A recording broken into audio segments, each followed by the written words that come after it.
Good afternoon guys. Bali itong napagmitingan nung isim-im kahapon. Bali ang ating days kami pa rin ni Mayla, day off, si Jason today. Wala naman may absent. Bali ganun pa rin ang delivery natin. Every kailan Arlene? Wednesday. Via Bus. Philippine Rabbit. Every kailan yung once a month delivery natin? Nagamit on car? Thursday. Last. First week of the month. Thursday. Wala naman na pag-usapan na warehouse request inventory, item for allocation. Slow moving, wala din na pag-usapan. Tapos sa design update or new item, wala naman. Sige, sila lang. Nakita tuloy. Tapos sa ROM, ang napag-usapan sa save reply is multi-function call. Sa ulit resolve, waiting, wala naman. OLA, wala din na-discuss. Adsan promo, wala na-discuss. Wala, yung pinanood lang yung pag ni Sir sa ibang competitors. Yung kay Nicole. Tapos, sa Adsan promo, wala naman na pag-anuhan. Tapos sa tricycle ang active natin 32, walang for installation. Yung streamer yung active natin 11. Pero may for installation tayo, which is kailangan ma-install by Monday or Tuesday. Sticker, may 10. Tapos sa curtain 11 pa rin walang installation. Walang na pag-usapan, bali walang refund last week.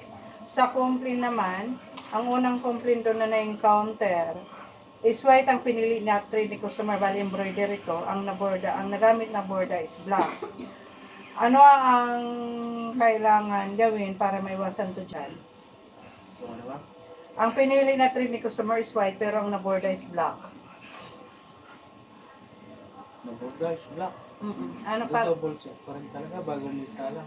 Kasi kung ano yung request ni customer, yun yung masusunod. Para maiwasan na lang yun. Ang ano nito,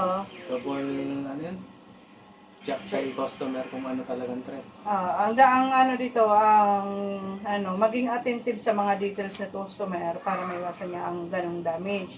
Bali, di ba, kaya nga may pending label, isulat nyo na rin doon. At saka, di ba, ngayon CW ng gamit, may graphics design. Sa atin naman masama magtanong ulit kay customer kung ano yung final na decision ng threat. Ayun nga, hindi masama, pero para din, hindi na rin ulit-ulit ang tanong, di ba, kaya nga may graphics design. Tapos, isulat doon, isulat lahat ang details. Halimbawa, kung hindi naman kasya, di isulat another bond paper kayo, stapler nyo doon yung graphics design. Yung isa pang na-encounter, nag-order si customer galing sa opisina pre-production. So ngayon direct deliver sa customer. Ngayon ang nangyari, yung isang t-shirt doon is walang print. So paano maiwasan to, Arlene, ng ganitong scenario na i-deliver mo direct kay customer para maiwasan na walang mamislok na Hindi na dadaan sa store. Direct na. Hindi, halimbawa dito ginawa, ida-direct kay customer. Halimbawa kay pending ni Jan yun. Halimbawa pending ni Jan. Ngayon ikaw ang nakapag-assist, tumawag ka, sabi ni customer pa-deliver dito. Para maiwasan yan, anong gagawin mo? Before yung customer na for pick up, i-double check natin maili lahat ng items per isa-isa. Kung talagang lahat may na siya, lahat may print para maiwasan yung Pag double check pa rin, kahit nagmamadali si customer pa maiwasan ng ganitong senaryo. Hindi, makisuyo na lang kung kunyari doon pinroduction sa Manila. Pa-short na na-check lahat kasi kung may kulang sila may mali.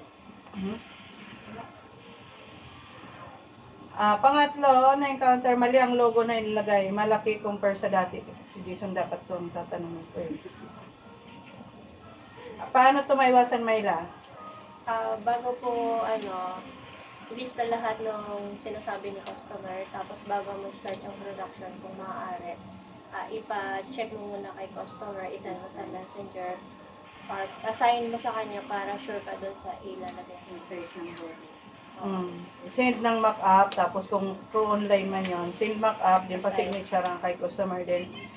Maliban doon sa papa-signature nyo kay customer, mag-remarks pa rin kayo, parang may backup, may follow-up na message, sir, basta sure to ha, tama na yung mga spelling na to, ganyan. Tapos, ipa-heart nyo din para, di ba ngayon sa messenger, may delete message na. Mag-screenshot kayo para may secure din kayo na may message yan kayo. Sa MIS, walang napag-usapan. Visual categorization, napag-usapan is power table planner. Bali, dumating na yung planner sa atin. Then, in-expect ko, Arlene, bukas, Sunday. Magawa na ni Jason lahat ng print, total nakuha na lahat ng details. Then, please execute. Para sa Monday, bago na ang display dyan. Walang reason na hindi magagawa bukas kasi ready ng file. Sa HR, bali may mga senaryo, yung sa CAPS, si Myla, starting sa 26, sabi dito.